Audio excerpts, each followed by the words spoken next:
So இப்போ நம்ம day to day லைஃப்பில் நிறைய பேரை பார்க்குறோம், நிறைய பேரை கடந்து வரோம், பழகுறோம். அதில் ஒரு சிலவங்க நல்லவங்கன்னு நினச்சி ஒரு ட்ராவல் பண்ணிகிட்டு இருக்கும்போது ஏதோ ஒரு துரோகம் இருக்கலாம், இல்லை அவங்களோட ட்ரூ கலர்ஸ் தெரியலாம். ஸோ நல்லவங்களை எப்படி நம்ம கண்டுபிடிக்கிறது அண்ட் அவங்க நம்ம லைஃப்பில் தக்க வச்சுக்கிறதுக்கு என்ன பண்ணணும்?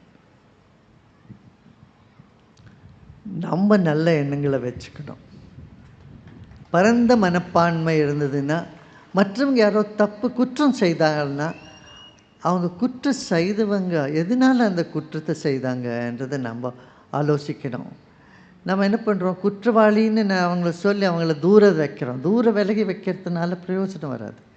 அவங்க எந்த காரணத்தால் அவங்க குற்றம் செய்தாங்க, அவங்க உள்ளுக்குள்ளே ஏதோ புண்ணு இருக்கணும், அவங்க மனசில் ஏதோ ஒரு வேதனை இருக்கும். அந்த வேதனையினால் தானே அவங்க குற்றங்கள் செய்தாங்க. அது மாதிரி அவங்கள பார்க்குறதே ஒரு பரந்த மனப்பான்மையோடு பார்த்தோம்னா எல்லாம் மாறும்.